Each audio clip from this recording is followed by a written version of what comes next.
Well, hello, hello. Here we are.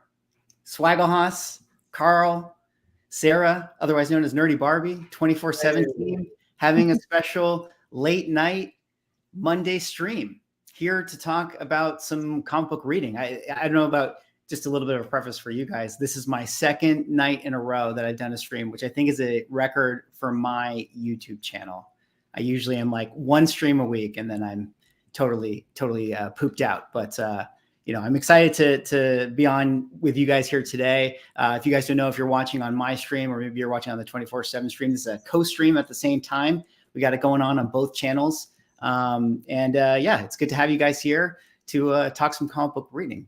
I guess I'll give it off to you guys in case people don't know Carl or Sarah. Maybe you guys can just say hello to my side of the chat and maybe introduce yourselves. Ladies first. Hi, everyone. I'm the sidekick here. I come from a world of cosplay and just being a big old fan of everything and becoming obsessed with every detail from the outside in. So I'm really kind of representing the beginners here and people who want to know more and just here to spread love and inclusivity. I love that. I'm Carl Troy. I'm the publisher for 24/7 Comics. Great to see you guys, the Swaggelhaus channel. We're hoping to do more of these. At 24/7 Comics, we are really building into the space, and we feel like there's new ways to do publishing, and there's a lot of opportunities out there.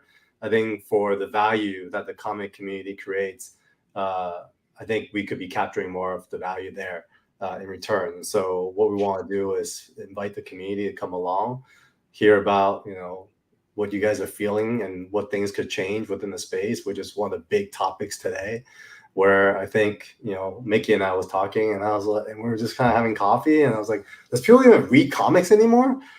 Because often, we're listening to comics on YouTube as folks read it for us. And even in talking to Sarah about this is there a more interesting way we could be reading comics for people or reading with people, right? And so those are some of the topics that we want to cover today. And perhaps we could find some solutions together as to how to nurture our community for this next phase. Yeah, definitely. It's good to have you guys on. We'll have a conversation. Shout out to everyone in the chat hanging out. I get a lot of I'll call it flack on my YouTube channel because my specific channel, at least the way that I think of it, is I spend a lot of time talking about vintage collecting and high-end sales and what happens on the secondary market. And everyone always accuses me of never talking about comic book reading. Well, to all those people, this show is for you now. We're going to talk about comic book reading.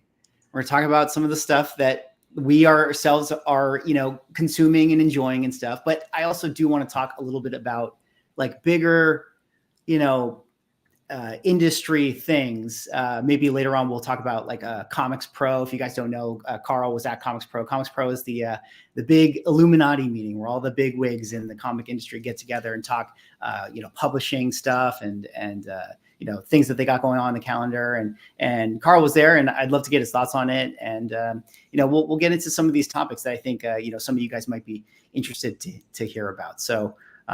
I guess let's kick it off. I mean, again, like Carl was saying, we were at coffee the other day and we just started, talking about comic book reading and like where we're at with stuff and what we're, currently reading and are people interested in this stuff. Let me just start there and let me bring in Sarah here. Like Sarah, what's just your vibe right now with comics? Are you into them right now? Are you kind of like, I'd rather go watch Dune? Are you like, reading anything? Is anything, got you interested? What's your just thoughts on it right now?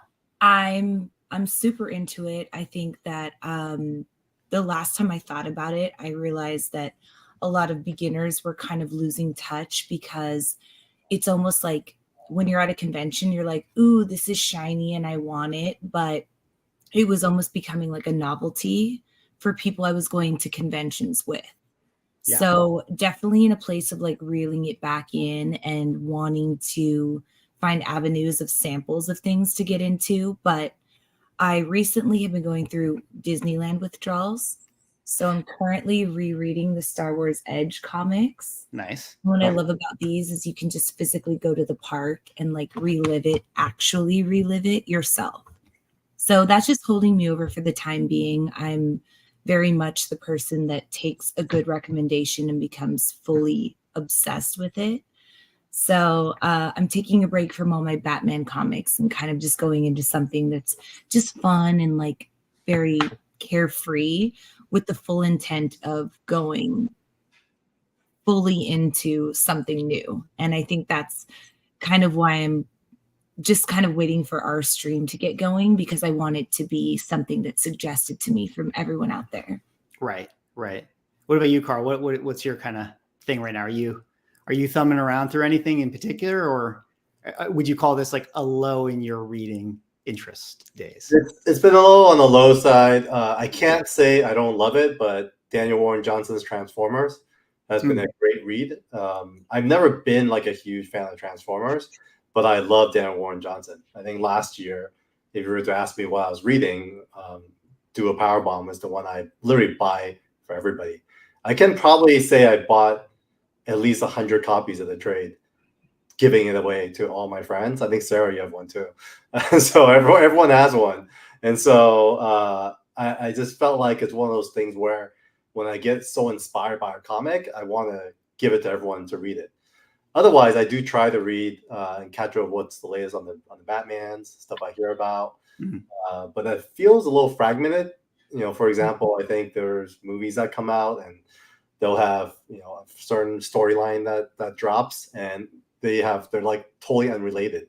And I think that's been an issue for me, where I just felt like, actually, even looking at Sarah, I didn't even know about that Disneyland comic, like, and how I read all the books too. I'm the only person where I'm like, I already know what I'm stealing your credits from behind you, because I already know what they're for. I knew the code to get into that Star Wars bar before we even. That's hilarious. I didn't know what that was. So where's that comic? You, Carl. Finally, I can help you. You got me. Yeah. I love it.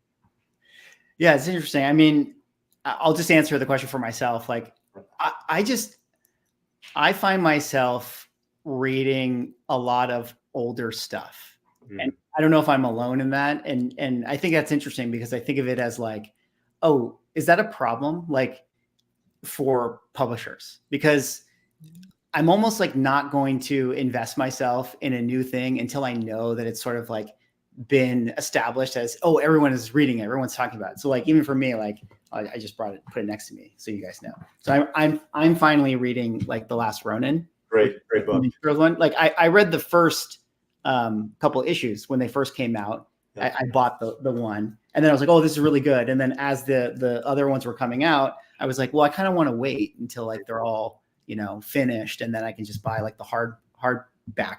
And that's what I did. And so now I'm reading this comic book that is 2 years old, and so I'm not buying, Daniel Warren Johnson's Transformers, or I'm not like reading the latest Star Wars, and I feel like I'm not alone in that behavior. Whereas like in movies, like I'm gonna go watch Dune, because that's like the hot new thing. But like it would be like me being like, oh, I don't want to watch Dune. I'm just gonna watch like, I don't know, old Indiana Jones movies instead. No, that's amazing. But I feel like, so I don't know if I'm alone in that thing. Maybe that's just my personal thing. But I kind of feel like a lot of people just sort of buy the trades, which makes like new comics hard to sell, and for people not that way. I mean, apparently within the publisher space, 80% of any title's revenue is driven from the trade paperback sales. So what you actually find is often they put these books out to get the buzz and the grassroots support through the comic book shops, but it's through the trades that revenue is generated. And that's why when you see a comic not hit that 6th issue mark and doesn't become a trade, it's really hard for a creator to actually make money from, or even a publisher. But I'm on the same boat as you, Nikki. I actually went to ComicsPro, and I did not come back reading any of the new comics. I was most excited about Valiant being distributed through Alien Books, and then like reissue classics.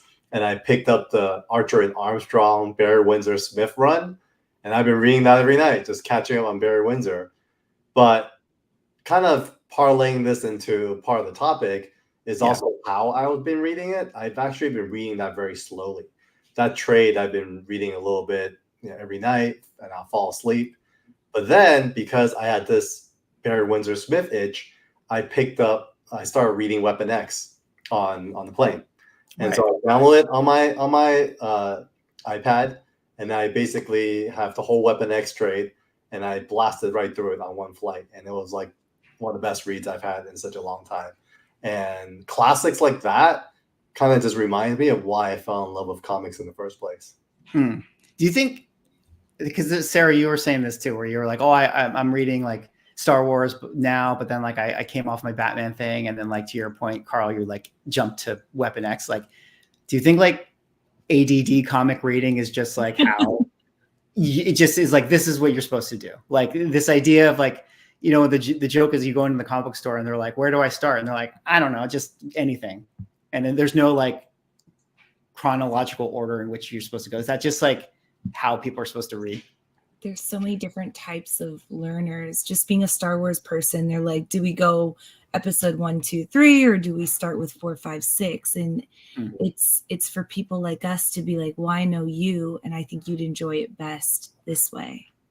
Right. I mean, I think I would probably default to your judgment, just like I do Carl. Carl knows what I want.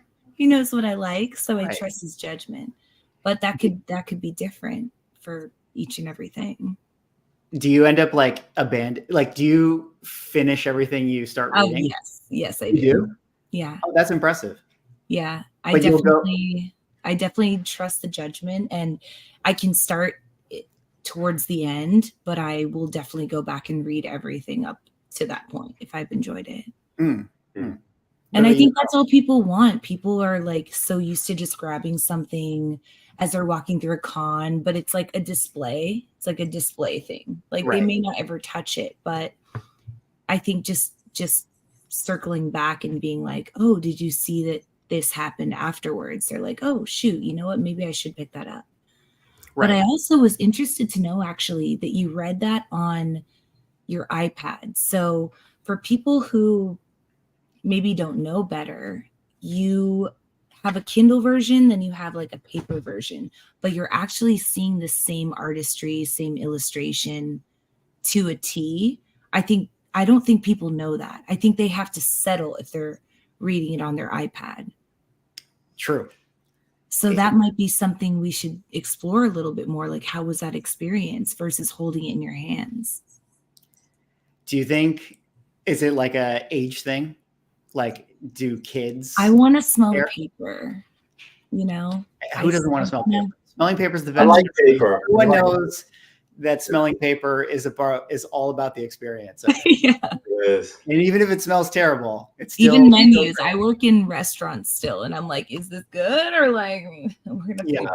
Paper is powerful. I think there's something about ordering on a paper menu versus ordering on your phone, right? Because you guys notice that where when you order a menu, you feel like there is this intimacy with the food that you're about to order. You visualize it more. You're more present. You're more present, like the restaurant itself, you know? Like, yeah, we may use a little like come up to your table and put it in on whatever, but like holding it in your hand and seeing it versus like I always pre-read a menu before I go in, but I still want to hold it and feel it. And that's how I'm going to order. Right. So I'm just wondering, you know, I really haven't gotten too far into reading comics on the go in that way. I still bring them with me. Right. Have a little like a cheat on comics. I feel bad, and at the same time I don't, because from what I heard on the corporate level, this has been told to not been addressed, and this is the whole Wait, exclusive, everyone. Are you ready? The pirate market, the pirating market is well known by the corporate, and they're told by the publisher. And this is a big 2 publisher that told me over lunch and says. Yeah. Let's quickly set this up, because this is a very interesting topic that I think we should discuss, and maybe people in the chat too have thoughts on this. Like, so we're talking about the format. You know, we all love reading, you know, comics physically. I personally enjoy trade paperbacks the most. There's places like Marvel Unlimited, and there used to be Comixology and digital stuff where a lot of people do reading. And then there's the piracy sites like. I shouldn't say, you know, what they are, but they're out there. You know, you can find any comic book you want. and there is massive readership on those websites. And Carl, I think you know some of the numbers, and if you're willing to talk about this stuff, but this is clearly a big thing. And I find it really interesting because like piracy in movies is a huge deal. Like no movie company would be happy if you downloaded Dune 2 tonight and watched it at home. But like you could download Ultimate Spider-Man, you know, from this free reading comic book website, and Marvel doesn't care. Like, so that's kind of the landscape. Carl, what were you kind of getting at with that whole thing? Yeah, what I'm getting at is I'm a big data guy, and at the end of the day, I need to follow the eyeballs, right? I think as 24/7, we're thinking about comics 24/7, right? And when you look at things and they're not working, you want to problem solve and like deliver a experience that people love and enjoy. I go to the pirate sites because it's convenient. I'm about to board a plane. I could download it. And why I go to pirate sites instead of anywhere else, because some of these apps are just clunky. And the pirate site search, boom, it comes right up, download right away, and it's a fast PDF, right? Yeah. Unfortunately, you're saying that the Marvel app is not something that works well, and I agree with you, sir. Yes, and here's the hack. So if you read it on your desktop or on your phone, there's all kinds of like not safe for work advertising that does show up. So I do not recommend that. But if you download it right before you get on the plane and you basically jump on the plane and read it on the plane, none of those ads actually pop up because they're not tracking you as you're reading. Wow. So that's my preferred way of reading. Now, eyeballs. You would think these sites would get taken down right away. Like I used to be in, actually Mickey and I both used to be in the music industry. Pirating was a big problem, but the more they fought it, the more it pushed back and more it proliferated. Right. But once Spotify figured things out, included all the labels in it, things really turn around. Now there's actually a music industry again, and people are excited about music once again.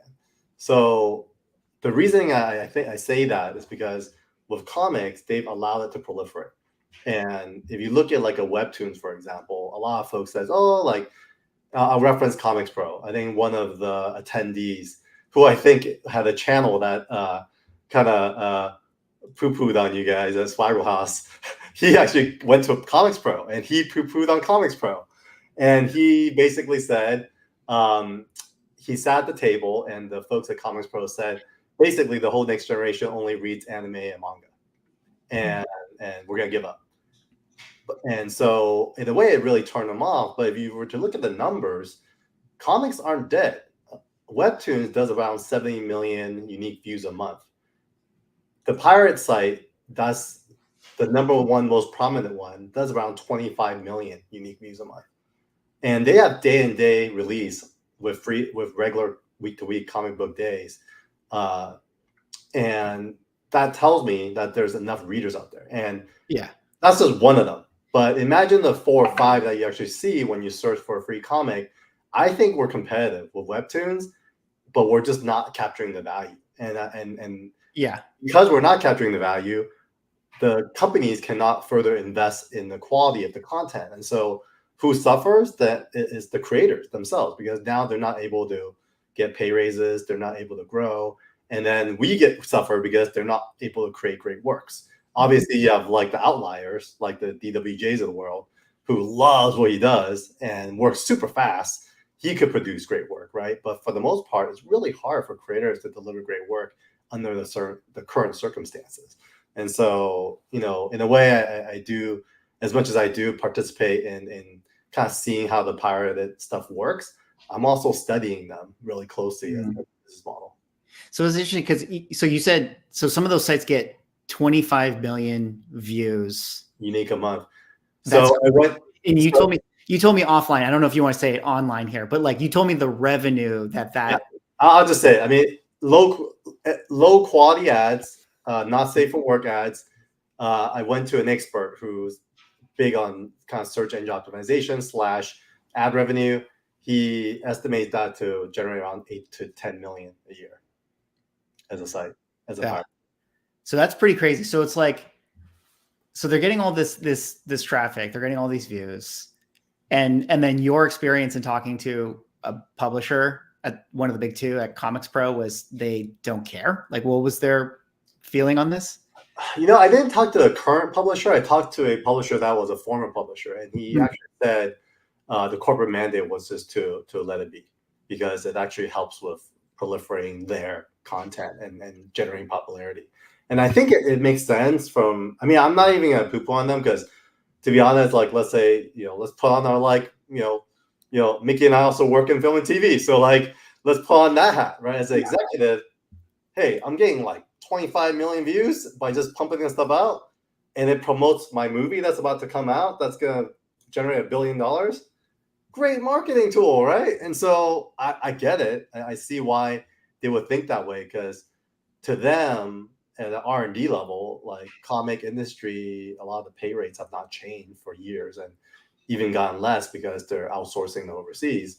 So, why wouldn't they just see that as like a really cheap R&D / marketing cost? So I get it, but it also shows the, why I think we're struggling a little bit as an industry, because the priority has now shifted to selling movies and selling TV shows versus really trying to figure out this business of publishing in a productive way. But then, they still make a lot of money, I think. Yeah. Right. It's definitely showing a consumer over a collector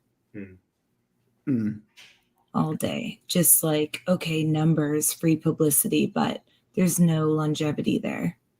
Yeah. And it's just an interesting thing, because so I can understand the idea behind it. Like, yeah, let's just get it out there in a way, or let people do it. But, like, does it really translate to, them getting more people on board and reading? Like, I keep going back to what you were talking about with, like, when music went through this, and like Napster was like the thing. And I think, who was the guy who made Napster? Sean Parker, right? Sean Parker, yeah. Like, I think he said something that has always stuck with me. He was like, music is one of those things, because of the way that, like, radio was created, that always felt like it should be free, because it just kind of exists, like, in the ether. Like, you go to a restaurant, you just hear it, you turn on the radio, you just hear it. So paying for music felt bad, but clearly people have to get paid for their music. So it was just like the model of, like, selling a CD at that time was just really breaking down. And so it became like it's more of a lifestyle subscription type of thing. And that's really where, like, Napster and Spotify and all that stuff, and Apple Music, I guess, or iTunes Music, took off. And I just think there's got to be something similar there with comics, where people like them, they want to have the lifestyle, they want to read them in theory, but is it just too expensive and too slow to follow single issues? Is that, like, the problem? It kind of feels like, I don't know if comics need to come out more like movies, where it's like, hey, here's the 12-issue trade. Like, we've been working on this for 3 years, and then we just dropped the 12-issue trade, as opposed to the single issue. I don't know. Like, was there any discussion of that, Carl? Like, what the Spotify solution to comics would be, or have you ever unearthed any answers in that space?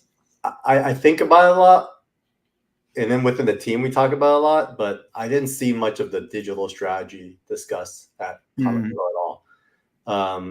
The sense is there is a really refined distribution infrastructure already set up on a global basis. One thing that's really good, though, was typically, or before the pandemic, Diamond Distribution was the monopoly for distributing comics. And now there's Lunar and there's Penguin Random House. So I saw some competition there as far as distribution goes. And because now there's multiple distributors, ComicsPro actually worked on this project called Comet, which is basically metadata for comic books. So that going forward, they're going to be able to track the sales, sell-through for comics, I think, which is super healthy. And in a way, I was kind of surprised that it never existed. So in a way, we've kind of been working like the Nielsen ratings, where they just, like, estimate, they'll, like, survey comic book shops, kind of like how they used to survey I guess TV channels, and see how many people tune in, and then they'll just do an estimate. And I think that's how comics have been managed. But I think with better data, it's going to really help the industry move forward. So I think coming out of ComicsPro, I was pretty optimistic, seeing that by the end of this year, this new metadata will be available for comics to use as the platform. Do you think that would encourage them to stay longer with series, or would that encourage them to cancel series even faster? Oh, here we go. Here's another topic, ComicsPro. So let me kind of paint a picture of the demographics first. So we touched on this a little bit last week, but there was 3 demographics. So last year, ComicsPro said that it was one of the worst years for comic retailers, and they acknowledged it right off the bat. And I think it's coming off the highs of the pandemic. But within the demographics, I think it really impacted who showed up this year. I think one was basically a lot of folks described as the old guard, kind of older males that ran these comic shops for years, right? They've kind of probably had like their heydays in the 90s, did really well, and that has just been comfortable. And then there was a transitional group of retailers, which is the younger, 30 to 40 something that's been working in that shop for 20 years and now is taking over on behalf of the old guard. And then there's a handful of young upstarts that are, eBay shops first, and they're now coming in to start a shop. So they're trying to learn what it's like to run a retail shop. And, what was interesting was a lot of the focus was, really about, how to create longevity with the relationship with their customers. And when I spoke to the kind of second and third category, they were a lot more data conscious. In fact, they actually used a lot of the software that was provided. I think one of them is called like Manage Comics, and the other one is Comics Hub. And basically what they told me was, and this is from just a few of the shops I spoke to, 80% of their customers are subscription based. So like they're willing to subscribe, but the problem is they end up having to sell their customers again every time the book will restart. So there is a bit of a disconnect between the publishing strategy and the current buying habits of the customers. So right. Where, you can't really subscribe. Yeah. I'll put a double point on that. And I'm curious, Sarah, what you think about this. Like, so publishers, it's very clear to them, and everyone knows the pain points in the chat about this, that rebooting with a new creative team and a new #1 issue is the easiest way for them to get a boost in sales. So, all right, we're going to go, the Black Panther storyline will go 6 issues, and then we're going to reboot it to a #1 with a new creative team, or Spider-Man, same thing, or, Doctor Strange, same thing.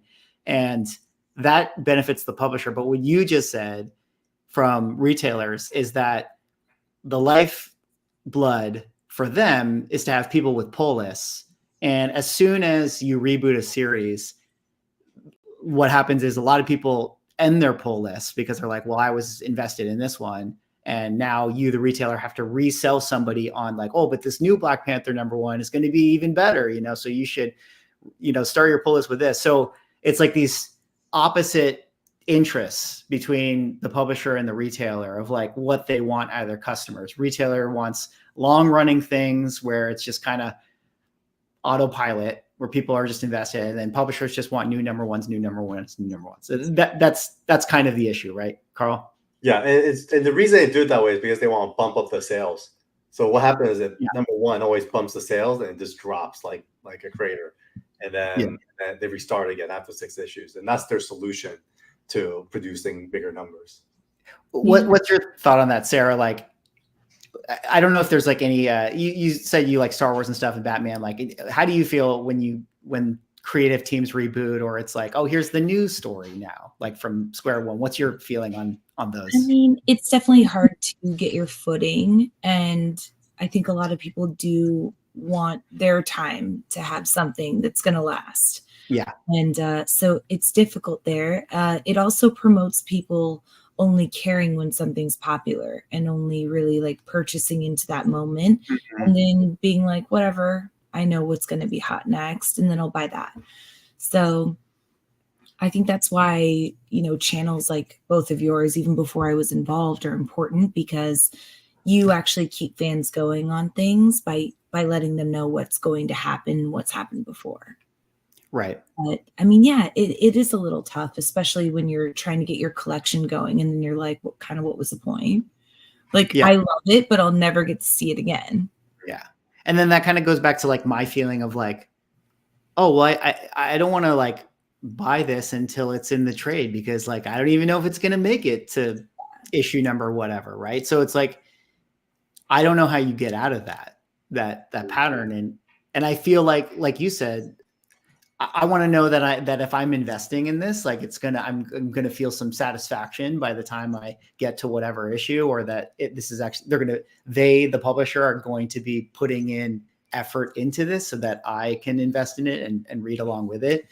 But I think I've been so burned so many times reading new comics that eventually just get canceled and they just do a new number one that I don't really buy new stuff until I know, okay, it's like a finished thing, you know? Yeah. And so, yeah, I don't know. What's the feeling with retailers when they express that to you, Carl? Is it just like, yeah, it just is what it is. And there's no out of it. Well, I mean, there's that. I think managed comics as a software is now allowing retailers to basically bridge. So let's say like, Super Spider-Man 1 through 6, right, comes out, then I don't know if it's something that's activated on the reader side or on their side, but now it could bridge to the Uncanny Spider-Man when number one comes out again. So like it kind of continues the subscription. Yeah. I'm not sure that's something that people love that. I thought my conversation with retailers was very fruitful because I feel like I was asking them a lot of questions that I don't think other publishers ask. And maybe I'm just super naive because I'm just there learning as a sponge. So maybe that's probably why. But I do feel like there could be more opportunity to collaborate with the retailers to figure out what the customers really want, right? Mm. But I also understand, have empathy for the studios, where it's really hard to do that when your bottom line is driven by the movie ticket sales and not by the comics themselves. So I think it's really hard to kind of marry the two worlds because, as you know, Mickey, on the filmmaker space, like you as a filmmaker, the last thing you want is a survey on how to tell your story, right? It's like, and me as a producer, I'm hiring you because I trust your creative vision, and you are God on set. You're not trying to take a survey from the community. Look what happened with my sweater. It was totally not. Yeah. You manifested my look today. Yeah, so that's why it's really hard from a studio perspective. So I think there's just some tension there that's gonna be really tough. Marvel had a great run. Don't you guys agree? I mean, like Kevin Feige, true comic nerd, has serious fan service into all the titles until obviously when Disney Plus came out, you saw this mandate to like pump out Marvel content, and like the stuff just went everywhere, right? I mean, me as a super Marvel fan, try to catch and read watch everything, and I would even buy all the comics, which I think has kind of now become like a merch category instead of where it's like, hey, we have Echo coming out, let's make sure we pump out Echo books, right? Yeah. And so I've totally lost track of that personally as a fan because there is true ADD as well. Again, when you say ADD, I do try to follow books when I love them. Yeah. But like I think the longest what I was able to follow was like Time Before Time was the most recent one, where Joe Palmer, D. Clan Chevy, they had this like time travel book. I loved it, but I was able to only follow up to like issues 7 or 8, and I just forgot about it 1 month. And once I forgot about it 1 to 2 months, I just stopped reading. And then I waited till they finished at 29. Then I went and I read the whole thing. And I think that's what happens too. You miss a little bit of something, and you're like, I might as well wait until it's all finished. Mm-hmm. And then by that time, you really kind of have way too much to catch up on. Yeah. You wait for it to be a classic, and then you're like, okay. Yeah.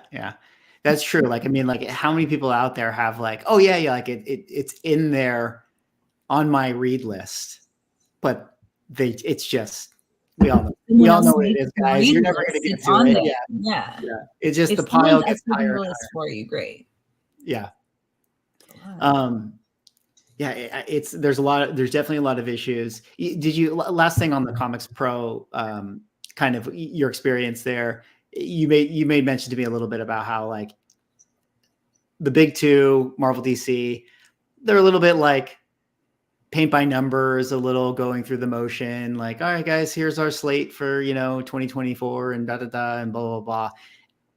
And as far as like fresh ideas or what they're trying to do differently, maybe not as much energy there, but like, do you at least get the sense from, I guess, the booms and the images and stuff that they're thinking about it, or is it really like just the upstart, newest publishers that have kind of like new life and enthusiasm? Boom's presentation was immaculate. Philippe, he is such a great presenter, and I feel like he comes off like he takes it very seriously. So because he takes comics very seriously, I think everyone takes him very seriously. And Boom had a great presentation of being the modern franchise. So obviously, like everyone knows, like Something is Killing Children is going to be on Netflix. Right. They had a huge Berserker with Keanu Reeves. So they really present with class and with vision, right? Marvel, DC, what's interesting now that if I double clicked into what I shared with you, they were both in a weird and also refreshing way, kind of apologetic. I think Marvel was apologetic in the context that the Deadpool and Wolverine title did not match kind of like their publishing strategy. I think the publishing was like a whole different set of titles. You guys might know that better, Mickey, but I wasn't really tracking. They kind of addressed that. And on DC, they actually addressed FOCs, where I guess they had their FOCs front running, releasing DC titles on Tuesdays. And so you had to do FOCs on Sundays. And people had to like go to work on Sundays to order the DC titles, and they basically changed it back to the cadence of Mondays and Wednesdays, Wednesday release, and everyone cheered in the room when DC addressed that. And so it's also not secret that when I talk to some of these retailers, that they say 80% of their books are sold are Spider-Man and Batman books. So it also just buying them just to buy them at this point. Yeah, people are just buying them. They're merged. They're tracking. I don't know how many people are reading it. Yeah. How do you feel about that, Sarah? I have this. I bought it. I haven't even opened it yet. Like, it's cool. Is that Hush? Hush, yeah. Oh yeah. And it's like, it's old too, but I was like, oh, I don't have that one yet. I'll buy it. No. Yeah. But nothing. And like, God, please, Batman, don't hold this against me. But like, no, I just bought it to buy it, and that's what it is. There's nothing that's been like, oh, that's different. Yeah. Merch. I'm just a loyal kind of girl, that's it. Does your OCD, like my OCD, go crazy? Like when you go into a store and there's like, oh, there's Batman Hush, and there's Batman this, and there's Batman that, and there's Batman and Robin, and then there's Batman and Catwoman, and then there, it's like, why is there not just like one Batman? It's crazy because it doesn't matter what I went in to buy, I will still buy something. Right. Okay. Yeah. So I have no space. So I'm not even like as bad as Carl, but I'm just like, my house, like I can't.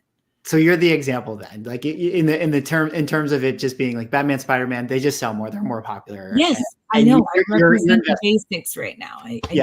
It happens. Yeah. Right. And we get that, but we can also be extra in other ways. Right.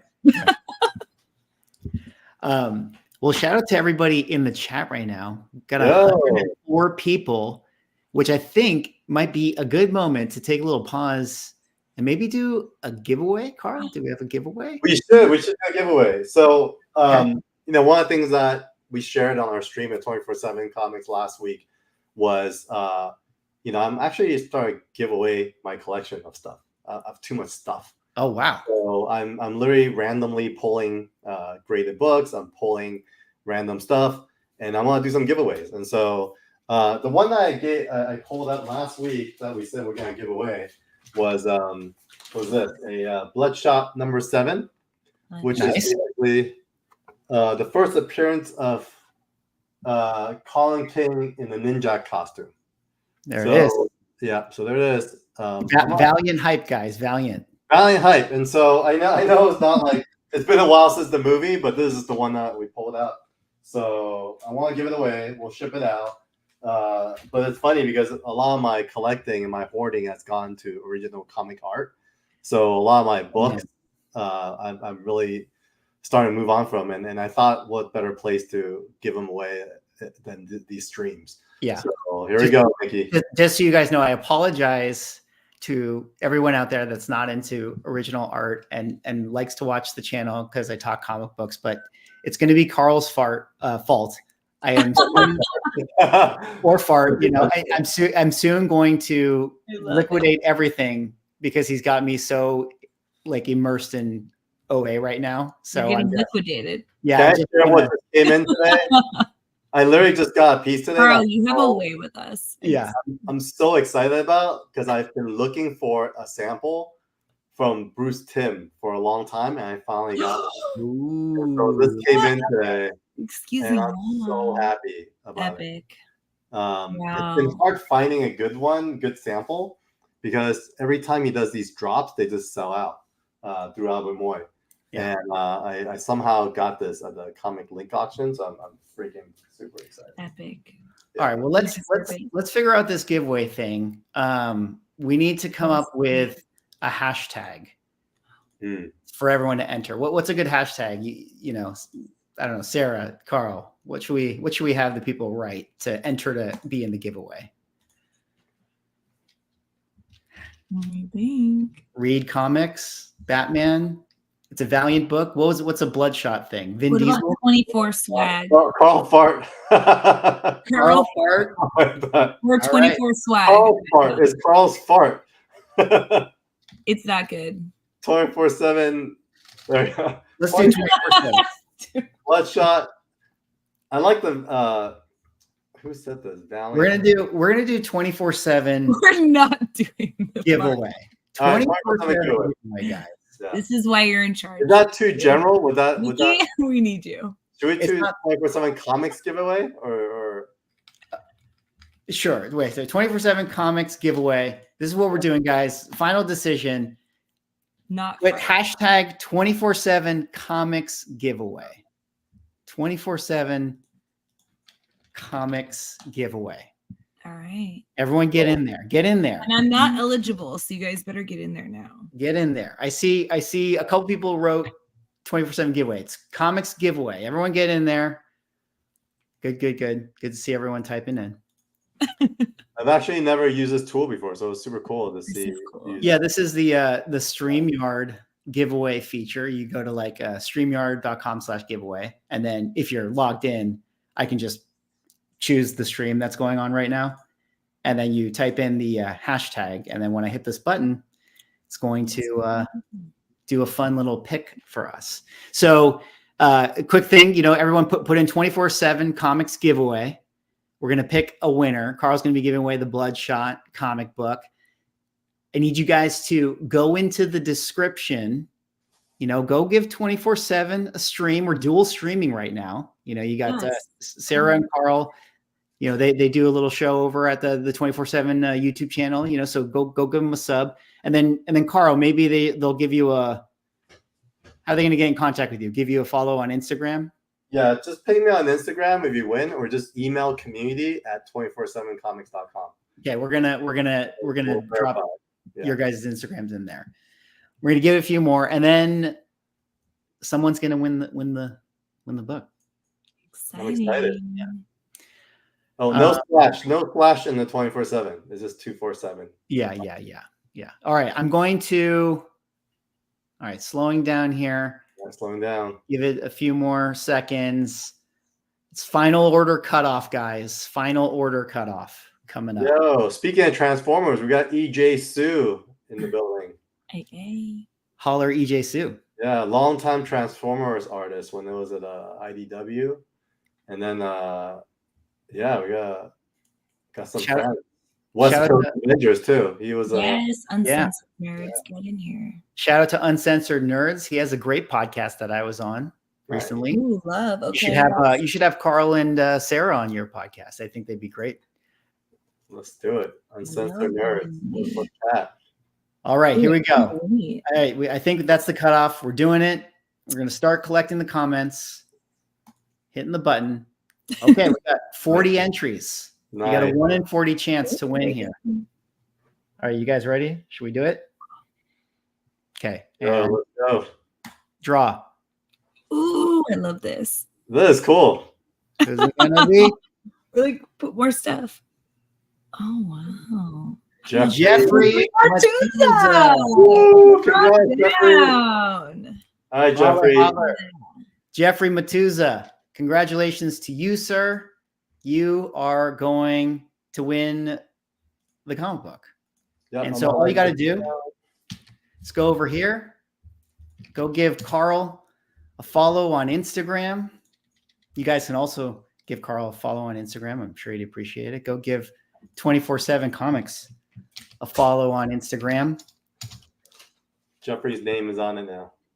Oh, I love it. I was going to put a post-it note too before you send Oh, it. perfect. Get ready for my really sweet messages as well. That's so cool. yeah, Our first winner. Yeah, get in contact with Carl. You guys can figure out all the details, and yeah, congratulations, Jeff, on the book. You know, Oh, And while we're at it, let's do a quick thank you for Coordinator. Sparglehoff. Yes.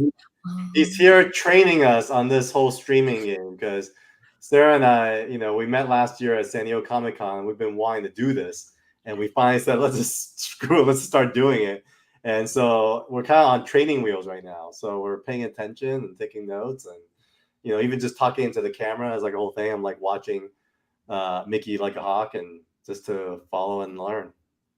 as long as I'm 1 grade ahead, I can teach you that. So while you may be in 1st grade, my 2nd grade level is enough to show you guys. Oh, you're way ahead. I mean, we're no on. expert, but Let me ask you You're about. the emperor because I'm the Padawan, so you're the emperor.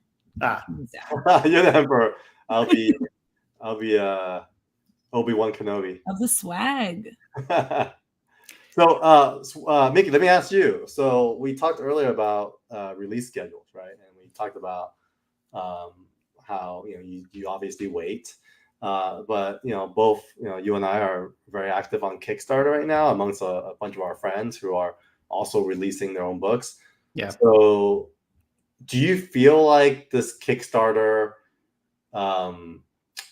this whole Kickstarter meta works because it operates kind of like a movie? It's almost like there's this movie trailer, there's this excitement, then you get to participate, then the movie arrives in your home when it's ready. Is that why you think it works, or do you think there's other reasons as to why it works better? I think there's probably a few things, but I think the ones that you're getting at seem to be, at least from my impression, the main things. Like, it feels more premiere when you have like a Kickstarter that's like, yeah, here's the whole series that's coming out. Like, here's the trailer, here's the hype, like here's the characters, here's the art, here's the pages. Like, comics, it's so hard to get not only a teaser preview trailer for it. I mean, they don't even do them. I mean, they do them sometimes, but barely. But like, where do people get their previews for stuff? Like, you have to go into like really hardcore like websites to get preview pages, or maybe you're on a website like a Bleeding Cool that has some preview pages, but it's not very interesting. So like, there's just really there's no hype going into new comic books outside of maybe within your social spheres. Like, there's a FOMO comic book that people are talking about, and then it's like, okay, FOMO begets FOMO, but like, it's so hard to get excited about, I don't know what's going on with Moon Knight right now. I mean, no one knows, like, it's unless you're actually taking a flyer and buying it. So I think that the Kickstarter is just a really great way to have a marketing event, make it feel like, oh, this is important. This is a moment in time that people are gravitating to. and then it can foster a little bit of a community, which is like always missing, right? Because it's like, we talk about this a lot with the community aspect. With movies or other stuff like video games and stuff, there's always a place for people to kind of talk about, like, hey, I saw Dune, or I played whatever, the latest video game. And there's always people to communicate with that, but there's not as much with the comic book thing. And I feel like when you have a Kickstarter that fosters a community and you got backers and people are in it, you guys are kind of all in the same shared space. I think all those elements play a role to it. And I feel like that's probably a smart thing for, well, companies are doing it. I mean, the Dynamites are doing it. The Boom Studios are doing it. Images is doing it. I don't know if Marvel and DC wouldn't be able to for whatever reason, but it feels like if they want to like invest heavily into a title, or like when they did, who is it that did the Batman recently? And Silvestri? It was, yes, Silvestri. Like, he did Batman, and it was a big deal, and everyone swears by that Batman. I'm sure people in the chat are like, oh, dude, it was like the greatest thing ever. But like, it kind of like was a drop in the bucket as far as like the noise that it made. It feels like that would have been a good, like, hey, we're doing this massive Kickstarter release for the Silvestri. 1000%. I was gonna say that. Like, why wouldn't DC and Marvel do it? There must be some reasons. Yeah, they really haven't. They're just like so comfortable. Yeah. Silvestri took 10 years to make that book, right? Yeah, that's crazy. That's crazy, and that deserves service to us. Actually, yeah, it is. Like, it's a shame for him. It's a disservice to the people who, like, the people who are fans of Batman and stuff. Like, there's no hype. Like, how is anyone going to find out about it? Like, I think marketing is one of the biggest problems for comic books, on top of the many others, but marketing is definitely one of the biggest. And it feels like crowdfund is a great way to build marketing. What's interesting is, as much as we talk about the system, I also have a lot of empathy for publishers, where I do feel like when I talk to the publishers and the departments out there, they're strapped for resources. I mean, because at a corporate level, when you're not generating a certain amount of revenue, you're also then not allocated additional marketing budgets or resources to grow. And so I do feel like they're doing the best they can with the infrastructure they're given, but it's really hard to pivot like Boom, where they go in and they do these crazy Kickstarter campaigns, and it really gives it like a serious lift into the traditional publishing space. And I think that's the combination that needs to happen. Another publisher I think a lot about is Dinesh at Bad Idea. Yeah, I think he was able to breathe life into Valiant again, and when he left, I think he took a few years to really think about what publishing looks and feel like. And this year, even though last year when we first started 24/7, Dinesh was like, hey, you should go to ComicsPro. This year he didn't go because I think a lot of their strategy has shifted now onto Kickstarter, which I think is really smart, because we're seeing like blockbuster numbers in the campaigns that they're doing. So I think there's something there. I think there's something really transformative with the current new set of publishers that are coming out. Yeah. Well, we have a few more minutes left in the show, but I wanted to spend a little bit of time, finishing out with some books reading. I think we don't do enough that we're, the stuff that we're, like, or we're talking about, or maybe some recommendations, giving us the people. I know, Sarah, you mentioned the Star Wars one that you had earlier in the show, but what are some of your tops? Got any like things that you've read, new or old, that you recommend to anyone out there? What's some stuff? Give me some reading list, ideas. Okay. I need some new stuff. I have to give all the credit to Carl for this. What's this one here? King of Spies. Ooh, Mark Millar, sold. Or Mark Miller, excuse me. I mean, just wow. It just changed my whole, where I was like, okay, another 007. Okay, we get it. This is like the real nitty gritty. Just like watching Batman when he's older, and you're like, this makes sense. This is what happens to you when you behave that way for so long, and you kind of start to let the misery of that set in. I don't know. I'm kind of like in a moment now where I'm reading Undiscovered, lots of like our Evermind stuff, and kind of going back and looking at different versions of things that I've loved all along. Right. So I actually just shared this with my entire new group of coworkers.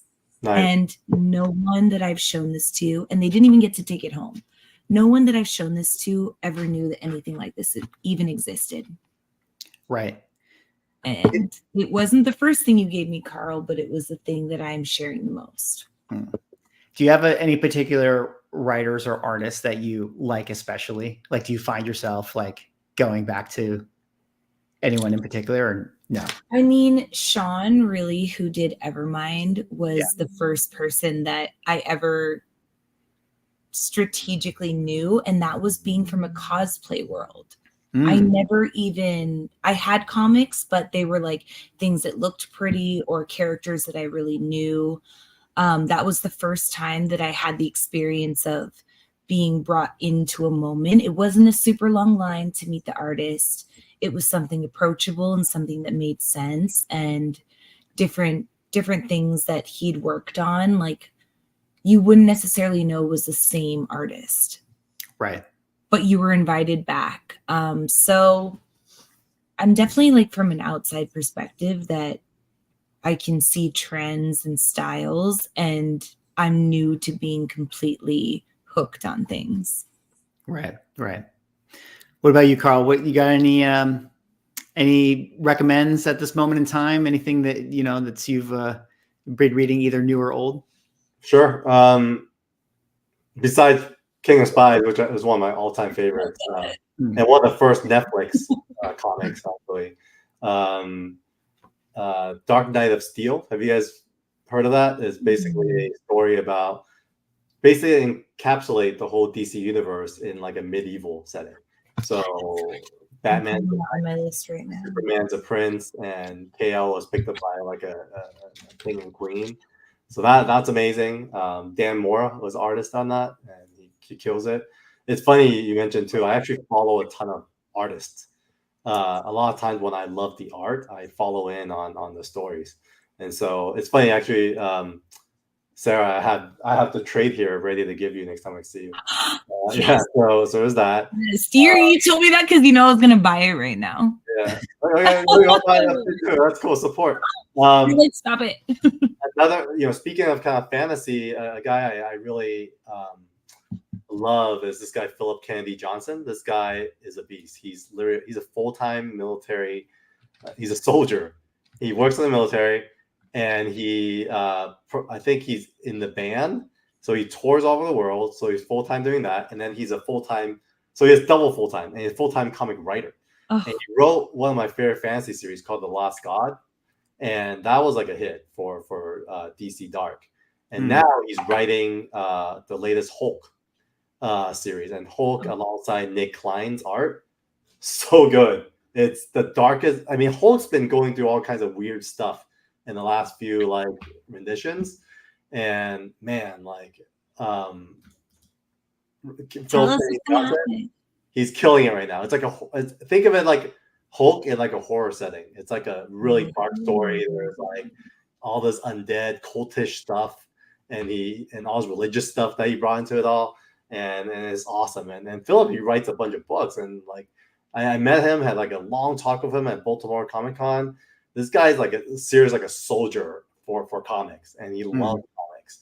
And why he even got into writing was his brother was an artist, and he wanted to support his brother, so he started writing for him.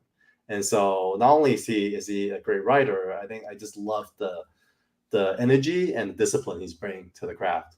So there's that. So that's 2 books. What else I'm reading?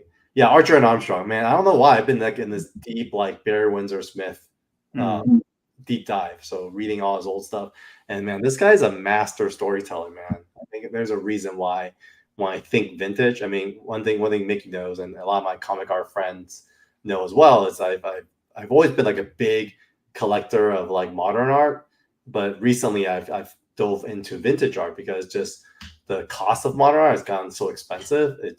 It's gotten to the point where like, oh wait, like I used to think I can't really afford the vintage stuff. Now I can't afford the modern stuff, so might as well go vintage because it's actually cheaper, right? And I'm buying nostalgia, and so I've been doing that, but it's gotten me back to thinking about Barry Windsor, and I realized I do follow a lot of the artists. Oh, Simone DeMille too. Simone DeMille, he's the artist for Batman and Robin, and it's actually pretty good. And speaking of Hush, he introduces the female version, Shush, which is kind of gimmicky, to be honest. Oh yeah. But yeah, so that I've been reading that. It's actually not bad. It's actually pretty good. It's obviously targeting a younger audience, but those 3 books I could recommend. Oh, those are good ones. Those are. I'll definitely watch the rewind and write all that stuff down because I always need good stuff. I guess I'll finish out mine. I mean, I feel bad because mine's a little bit of a cheat as far as like, well, what am I actually reading? I mean, I already said that I'm reading The Last Ronin, and I pulled out a couple of knowing that I was going to talk about this, but my favorite writer is Ed Brubaker. Mm-hmm. And so he has a couple series. One is called Out in the Cold. Nice. It's kind of like a That. Jason Bourne style movie, like a sleeper agent thing. And then this other one that he has is Fade Out, which is noir detective stuff. And, you know, you guys know on the channel, I'm writing my Lovecraftian comic book and it's noir. And so a lot of times I read stuff to keep my brain like in the world as I work on stuff. So it's like that's kind of what I'm working on, or that's kind of why I'm revisiting some of these books and rereading. But everything Ed Brubaker writes to me is he's just a master. I love everything that he does. If you want a superhero thing, he wrote Captain America, like the Winter Soldier stuff, like all the stuff that the movies, like the Winter Soldier and Civil War, not Civil War as much, but the Winter Soldier, that whole storyline, that was really taken from his Captain America stuff. So he's fantastic. He kind of created that whole Bucky Barnes Winter Soldier character. So he's amazing. And then my other recommend would be there's a series that was very, very popular at the time. I'm sure everybody already talked about it, but I finally read it or finished reading it a few months back, but it was 8 Billion Genies by Charles Soule. And honestly, it's like the best thing I've read in the last, like, I don't know, 15 years, maybe. Like, I think it's so clear to me that this is, I think Netflix already optioned it and all that stuff. It's so clear to me that if they do it well, this will be like one of the biggest, most talked about shows. I mean, it's already, it's like a $1 million elevator pitch idea, but even more than that, the execution is so good. Like he just tell us the pitch. So Spit it to me. It's called 8 Billion Genies, and it picks up with 3 best friends in like kind of like a small town, and all of a sudden, instantaneously across the world, every single person on the planet gets a genie, and they are offered one wish. And the entire, as you would expect, the entire world kind of goes crazy, and all this sort of happens.